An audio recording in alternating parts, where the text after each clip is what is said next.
Hello, and welcome to Change the Face of Yoga, teaching toddlers through golden oldies. I'm very excited to be talking to lots of yoga teachers who will explain their passion for teaching yoga to students with different ages, physical fitness levels, wellness levels, and different goals. They will explain the benefits of yoga for these students and will be including teacher tips and pose modifications. I am Stephanie Cunningham of Yoga Lightness, and I've been teaching over 50s for 10 years. So this area is my passion and the passion of many other yoga teachers that you will be listening to in this series. Thank you so much for listening, and let's get started.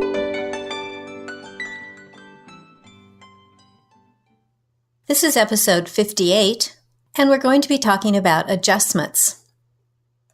My guest, Christine Wushke, explains the who, what, why, where, and how of adjustments. Let's listen. Hello, this is Stephanie Cunningham with Changing the Face of Yoga. I'm very excited to welcome Christine Wushke back. She was on the podcast last year, and she talked about how she develops and creates her classes around the concept of ahimsa. And we got into some conversations about adjustments and decided that we wanted to delve more deeply into that particular area. And so I've asked Christine back, and she very graciously said that she would. And so I'm very happy to talk to her again. Christine has been a yoga teacher since 1997. She's the author of Freedom is Your Nature, A Practical Guide to Transformation, and creator of the Easy Yoga for Beginners DVD. And she has developed her own system of yoga called myofascial yoga, as she adds the principles of myofascial release and mindfulness into all of her yoga classes. Welcome, Christine. I'm so glad that you were able to come back. Thank you. We were talking about ahimsa, and we got into adjustment the last time that we talked on a podcast. Let's start with the very basics about, I know I was taught to adjust in my basic yoga teacher training. I think was perhaps because I've been teaching for 11 years. I think that probably was pretty common at one point. I'm not sure it is anymore, but what's your experience with that? I'm not sure that we're not kind of changing our opinion on it, but what's your experience with it? Because you also teach other people, correct? I mean, you do teacher training. I do. Yeah, I do have a teacher training program. And so I guess maybe I'll go back to when I was in my training, which would have been over 20 years ago now. And at that time, hands-on adjustments in poses were very commonplace. And the style of it tended to be like the intention would have been me coming over and putting your body into the pose for you. That was sort of the basic style of adjustment. I don't know if that's what you were exposed to. And it is kind of like maybe what I see too in other schools. I don't know. Would you say that's kind of like that was sort of the way it was done? You were supposed to look a certain way. So if you were, then the teacher walked over and made sure that you did. Yeah, and I think that there's a place for that as well. Like I think there's a place for yoga poses to look a certain way. Personally, my approach and my style these days, I remember a long time ago reading BKS Iyengar's Light on Yoga, and I remember kind of having this thought process go on when he was describing how he came up with the propping for yoga, and he said I would look at the pose, or I'd look at the misalignment, and then I'd go inside my body and I would figure out what they were doing and how to help them adjust that or correct that. And I remember thinking at the time, why doesn't he go one step further and teach them what he just did? Why doesn't he teach them how to go inside their body and find that way of fine-tuning movement in order to make the corrections themselves?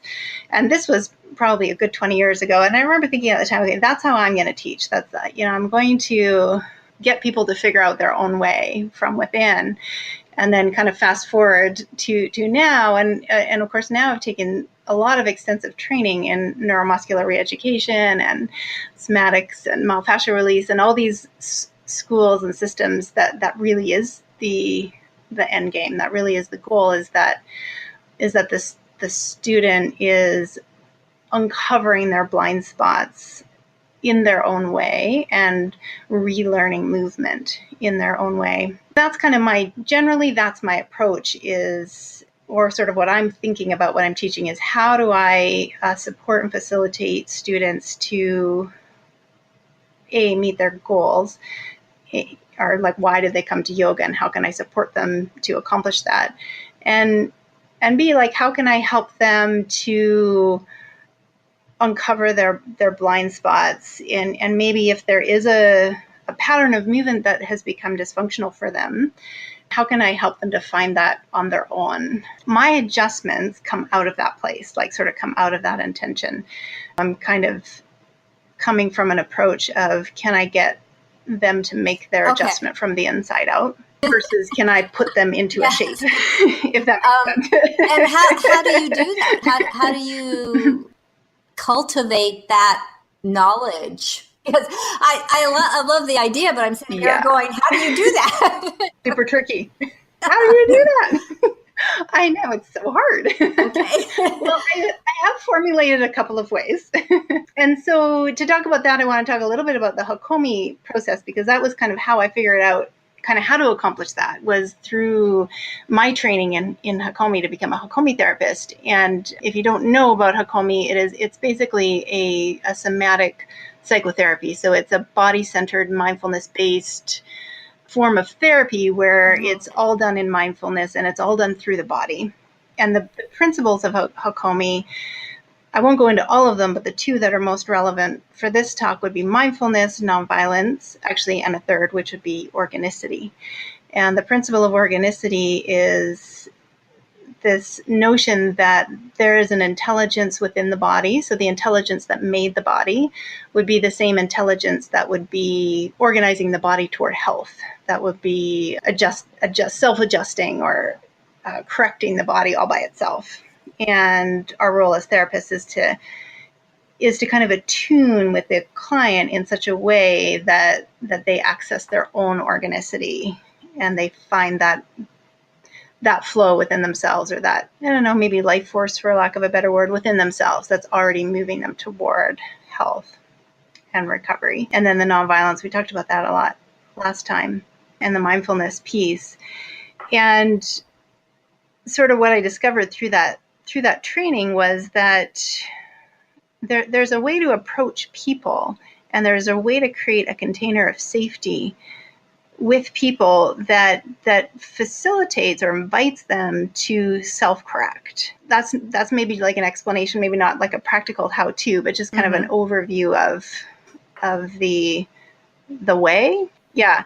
So one of the things that I learned in the Hakomi, so this would be a practical thing, was this experiment we would do, and it's called the walking toward experiment. And what you do in this experiment is you get two people to stand facing each other, and you get one person to come into, well, you get both people to come into mindfulness, but you choose, like, one person, say, would be the student and one person would be the teacher.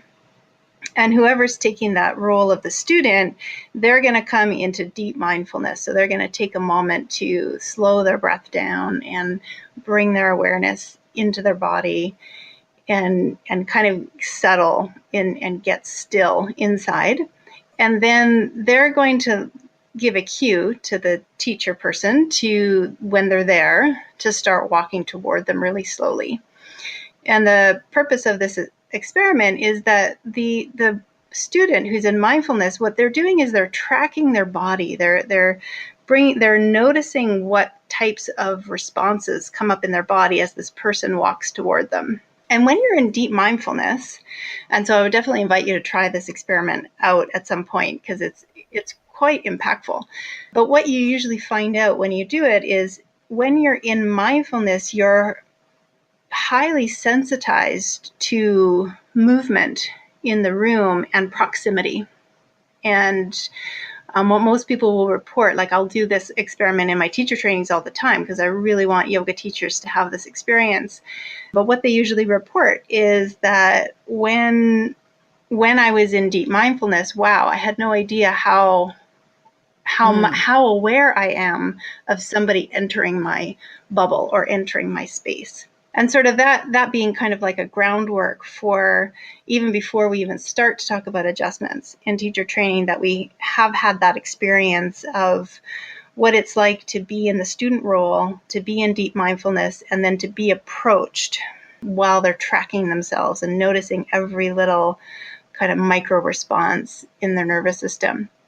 And so I'll get the teacher person to do it a couple of ways. Like they'll do it really slowly and they'll do it really quickly. And then they maybe even do it with a hand up, like it, to sort of signify that the hand is going to come over and touch. And they just sort of watch the way. And for some people, they're like, wow, when the hand was up, my system freaked out. So it's interesting to know that to be aware that if somebody has a little bit of trauma in their history, which all of us do, that even just walking toward a person in a yoga class with the intention to touch them can be extremely alarming to somebody's nervous system. So it's usually quite an impactful experience. It's like, oh, wow, I had no idea that that was such a big deal. That's where I start. Yeah. Is in so what's happening is that giving that experience, although if that makes sense. We may not actually be consciously aware of it, our body is tracking that kind of information all the time of people that are close to us and people that are coming toward us, especially if you've had some experiences with trauma. Yes. So your nervous system is more sensitized, so it's sort of sometimes can be hypervigilant, so sort of constantly on guard a little bit. And then the other piece to that is that when you're in a yoga class, whether the yoga teacher is cueing for mindfulness or not, when you're in a yoga class, you're typically quite relaxed and you're quite kind of in your body and really aware. So all of those things are really turned on. So we're sort of more aware and more vulnerable to those types of impacts of having our nervous system really activated by somebody approaching us mindlessly. And it's just even sometimes the dynamic or the setup is that the yoga teacher is not in deep mindfulness because they're teaching the class. So they're a little bit more engaged and active, and maybe they're not in that deep space themselves, but the student is. And so it can be easy to forget, if I'm not in mindfulness and somebody else is, it can be easy for me to forget how sensitized their system might be in that moment, which kind of just attests to the importance of having a mindfulness practice yourself, just to kind of continually remind yourself of how it is to be in mindfulness and how sensitive your system can become to even just tiny little movements or words or phrases are more impactful when we're in mindfulness. I've had this happen to me where I'm teaching a class and it'll be like Shavasana or maybe just a timeout to relax, to relax, to breathe. And if I'm walking around the class or something, not often, but occasionally someone will really startle as I go past them. And I think that explains it really well as to what happened, because I thought, but I didn't touch them.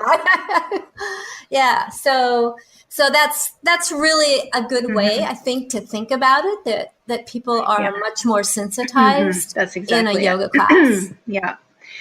Yeah. And so the good news of that is that when you're in that more sensitized state, so the good part or the good news about being highly in that state of high sensitivity is that it's available to you or easier to make some self-corrections in your movement habits, in your postural habits.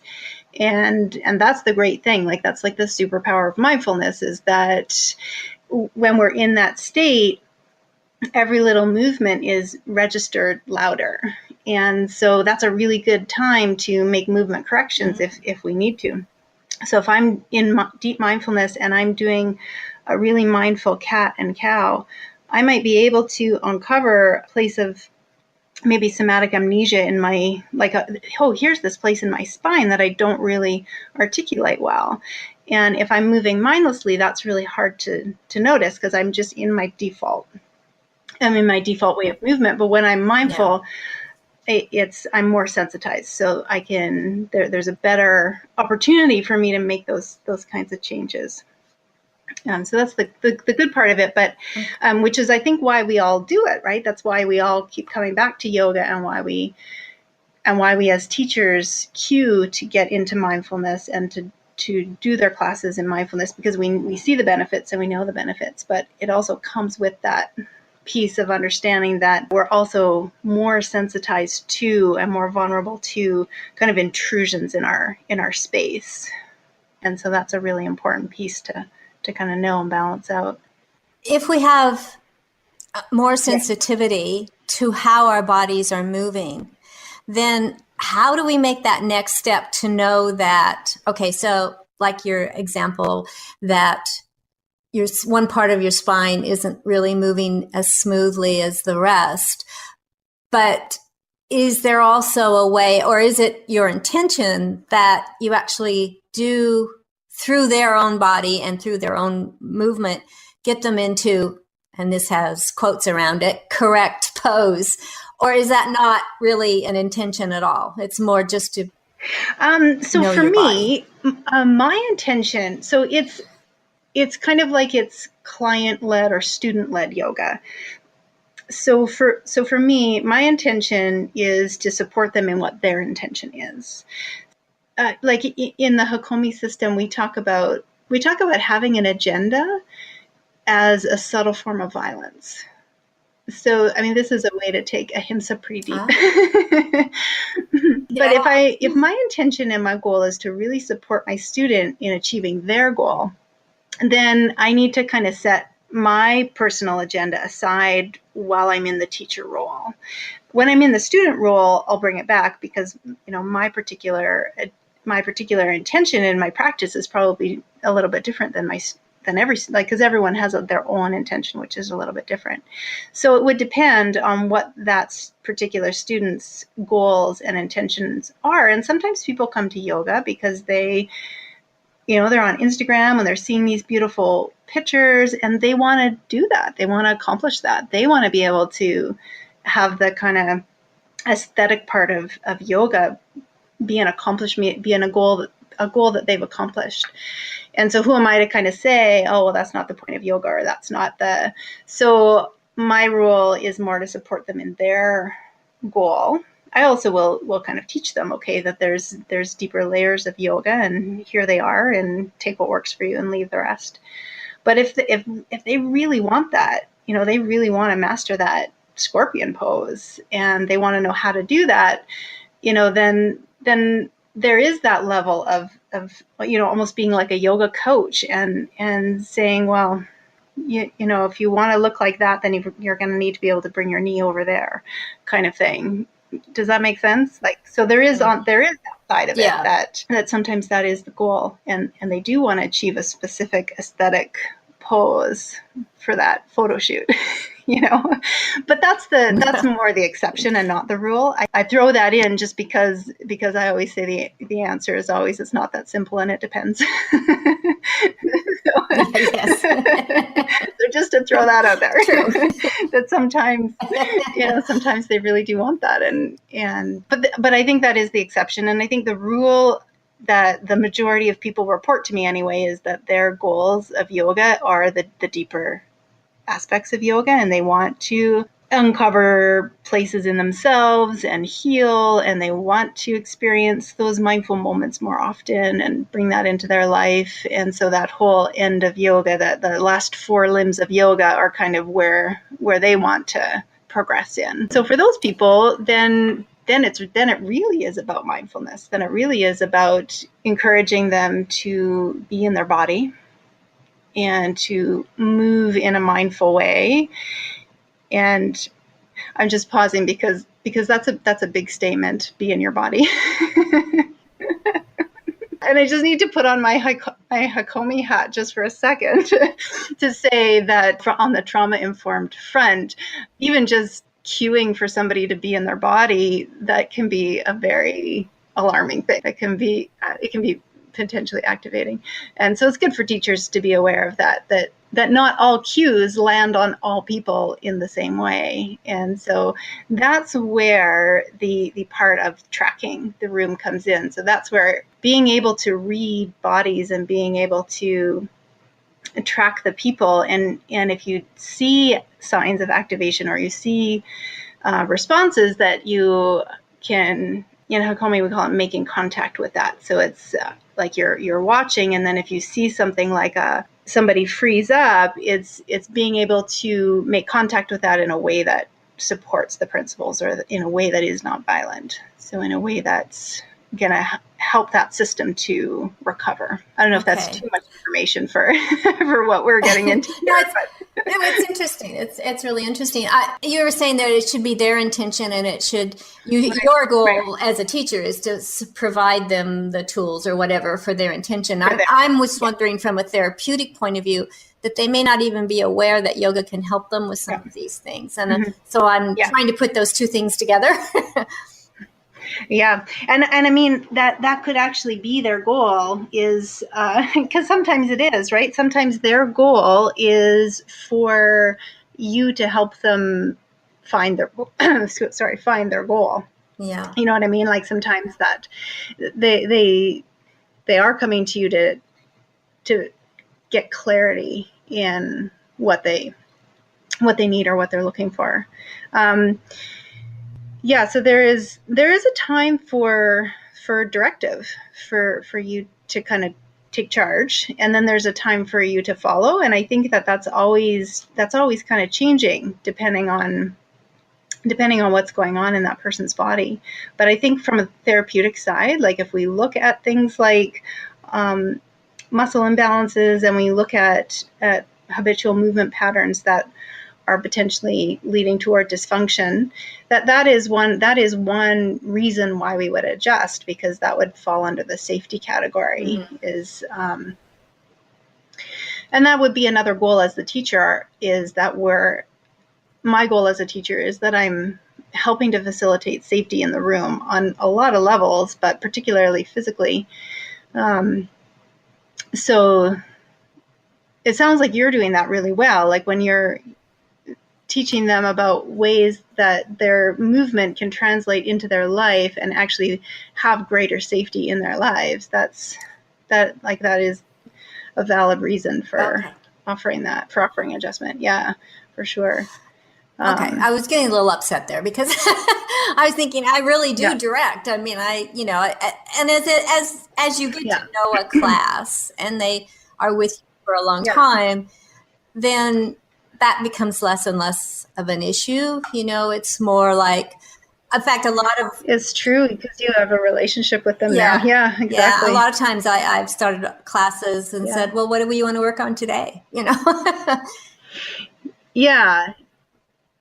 So, okay. I just wanted to clarify that because Yeah, that's really good. Okay, thank you. All right. That's an important question. Yeah. So on that note, that does kind of bring into that question kind of brings in, like, when might it be appropriate to touch a student, and how can we do that in a trauma-informed way, or how can we do that and really stay within the ahimsa and do that non-violently? Because like what you're saying, there might be room for that where touch would be involved. And so you would have a student that you have a long-standing relationship with. They trust you. You know a bit of their history.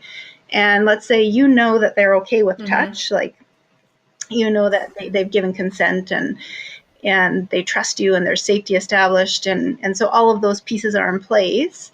And then it's like, well, then how would I go about incorporating touch into my practice, and why would I go about incorporating touch into my practice? But I mean, this is a long conversation. Just also to kind of cap this with, when I teach this in my teacher training program, we take an entire weekend on this topic. So it's going to be really hard to sum it up in an hour. But to condense it as much as possible, that I think the why, first of all, why would we want to incorporate touch, is because there are places, because of like somatic amnesia. So because there are places in my body that I've lost awareness of, and typically my habitual movement patterns, I'm not aware that I'm doing them. They've kind of gone into that kind of subcortical, like I'm not consciously aware that I'm doing this particular movement. And so then it becomes hard to, like, you're the teacher and you're tracking and you can see that they're doing that, but they might not be able to feel that they're doing that. And so that's when touch might be appropriate. Like, again, under all those boxes have been checked first, that the safety is there and consent is there and all of that, that you, and I just call this the light touch, or like a tap adjust, where you come over to that place that they're not necessarily fully aware of. And it's just a really light touch, or a really slight kind of tap to that part of their body. And what it does is it just brings their awareness into that body part.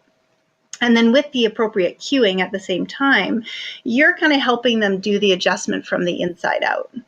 So they're going to be relearning a movement that that they may have lost at one point along the way. That they maybe, again, that there's that place in the spine that they're just not articulating well because they're really used to doing it in a specific way. So does that make sense? So you're just going to give like a little tap to that one part, and that's just bringing their awareness into that body part. But they're actually doing their own adjustment. So they're going to be doing the movement themselves once they have their awareness there, and once they've kind of found it. Yeah, I do that occasionally. I do it with one tip of my finger and say, this is where your knee is. And and I mean, I can see reasons why we would do maybe a little bit of a bigger adjustment. And I think of arm rotation as one of those things where it can be really hard for people, particularly if the arms are over their head, that versus if their arms are down by their body. There's like this kind of weird distortion that happens there. And it's like, I don't know what's external rotation, and I don't know what's internal rotation once my arms are over my head, so, just as an example. So that might be a reason to kind of do a really light movement. And what I do in a situation like that is I'll try just maybe reverse engineering it first. Like I'll try with verbal cues and visual cues. And when I say reverse engineering, I mean just backing it up. So let's try having our arms out in front of us and internally and externally rotate and feel that. And now let's take our arms over our head and internally and externally rotate. So that's my go-to is reverse engineering and just getting them to self-adjust. But if they're still not getting it and all the boxes are checked, that can be a moment, that can be an example of where an adjustment might be useful, is to just kind of help them get that feeling of what it's like to externally rotate the humerus when the arm is up. And then once they've felt it, then it's like, oh, okay, yeah, that's how that works. Okay, now I can do it myself. But I save that, like that is in my back pocket as last resort, because I'm really more focused on them, like the neuromuscular reeducation on their end, so that they're actually making the brain muscle connection themselves. And that's how those new neural pathways are going to be formed, is by them doing the movement and making that connection. And then that pathway is formed, and then they'll be able to do it. So if, and I guess that brings me up to just that point that, like, neurons that fire together wire together, and neurons that are no longer firing together are not wiring together. So that's one of the reasons why we literally can't do a movement, because we don't have that established pathway.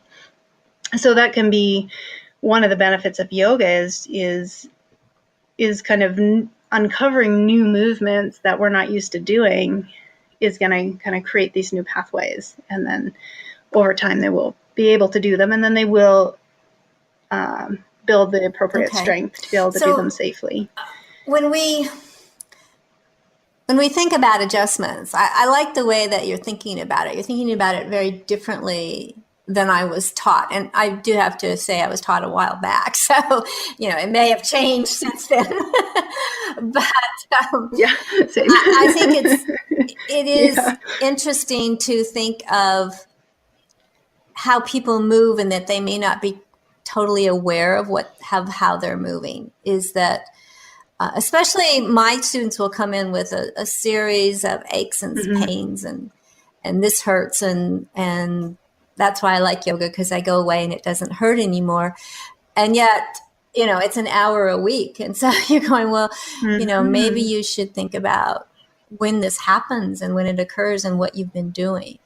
And they just kind of look at me blankly. I obviously haven't made that connection yet, but I do think it's important to try to get them to understand, that whatever they're doing is probably contributing to this, or whatever they've done for the past 20, 50 years, that may have been contributing also. So, but I like that attitude that I tend to, go one way or the other, but I kind of like the attitude that, yes, adjustments are few and far between, but what they're really for is for the person to build those pathways to know how to do it without you shoving them into the pose, because that doesn't teach anybody anything. Because that's right. Yes. Because if I do it for them, they haven't figured it out from the inside.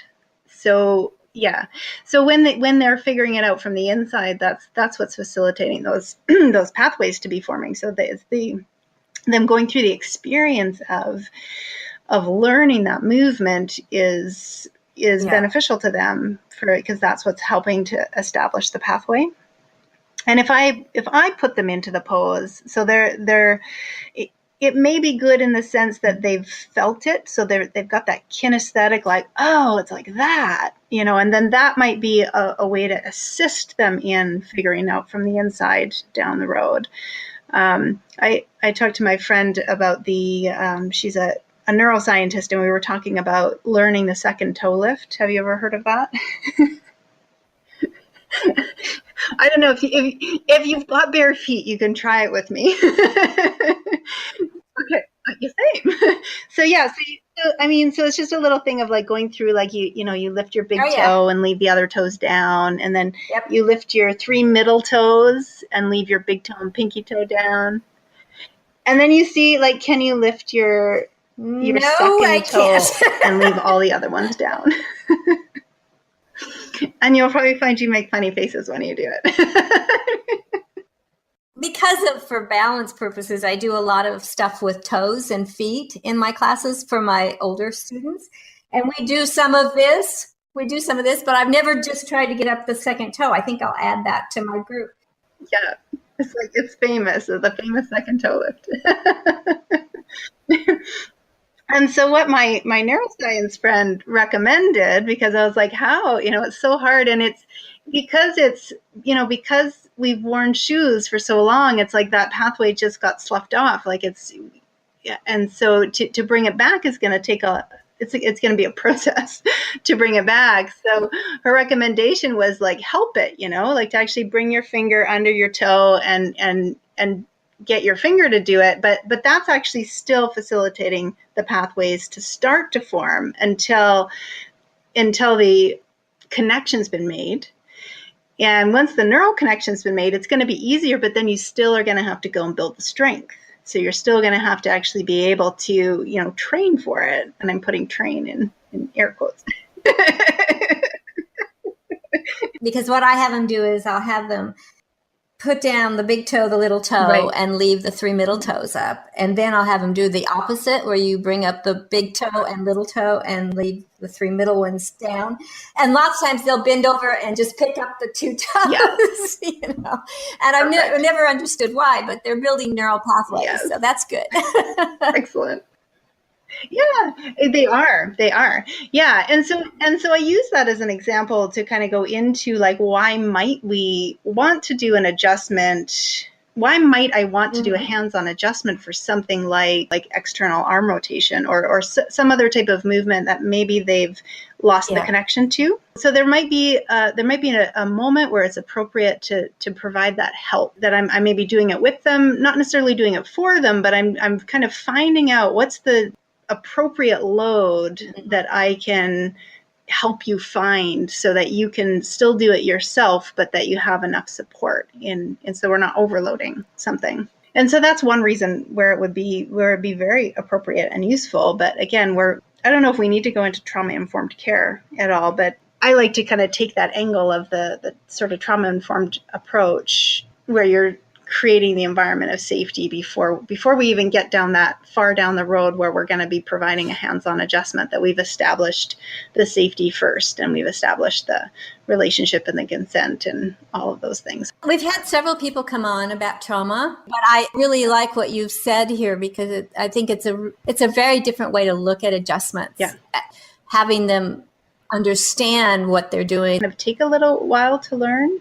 One of the ways that I like to do it in my teacher training programs is we work with kind of fine-tuning our tactile touch, our hands-on touch to where you can actually feel the person resist your touch. For example, in myofascial release, that's the technique or the way that we do myofascial release in the John Barnes method anyway, is one of the things we're trained to do is to put your hand on somebody and then you sink into them until you feel them resist you. And it's one of those things that it's a little bit hard to pick up on at first, but with a lot of practice, you can be really kind of hyper aware of that. I think that once you've kind of developed that in a tactile way, it becomes easier to translate that in a classroom scenario where I'm the teacher and I'm watching the students' bodies, because I can now see the resistance. Or when I'm going over to do an adjustment, now I can feel if I push another millimeter, they're going to go into resistance. So let's hang out right here at this edge and just wait for a little bit. Because I think that it's when we get into the territory of force and pushing through resistance, that's where it becomes risky. That's where it becomes, okay, now this adjustment could be, my intention is to help you, but this could be potentially harming you. So to me, that's where that line is. If I can track them well enough to feel when they're resisting, and to not push past that, to not take them past that point of resistance. Is it making sense a little bit? We could do right now, if you're interested, is try it. Because it's one of those things that when you feel it and experience it, it's a little bit easier to put it in context.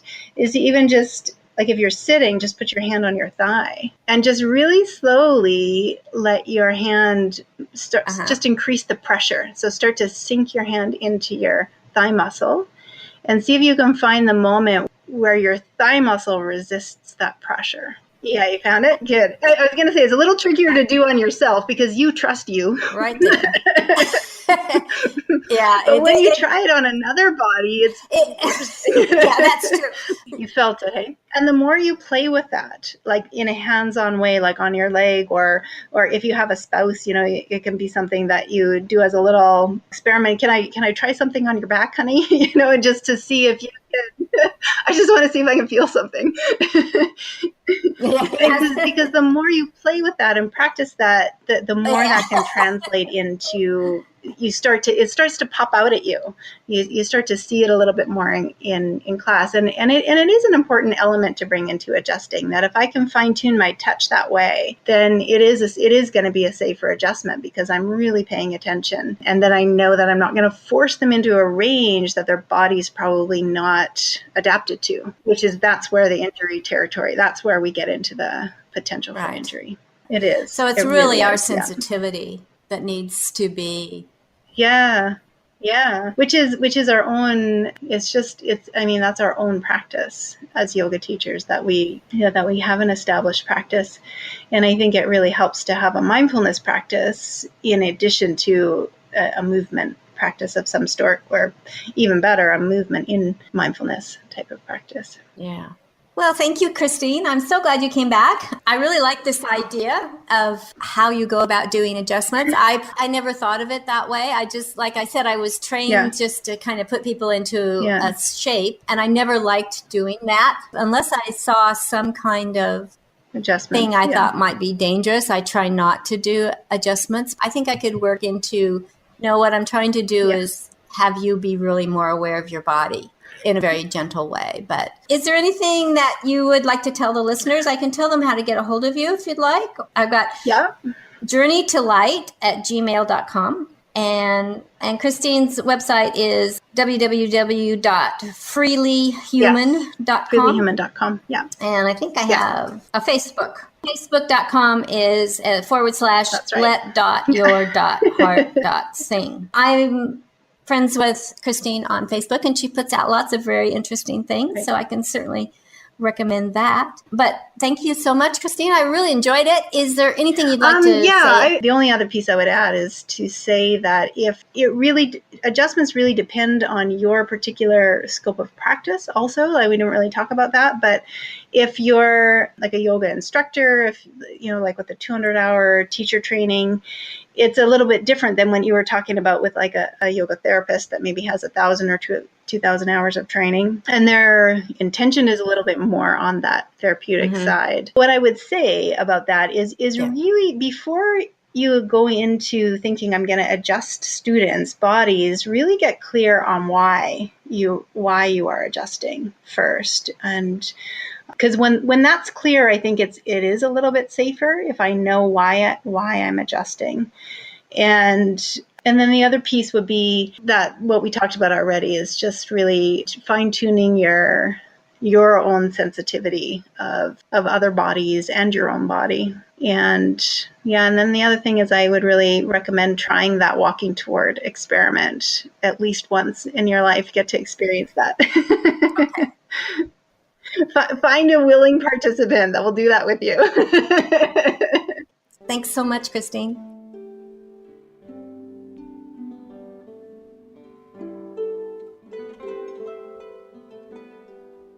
Thank you for that wonderful interview.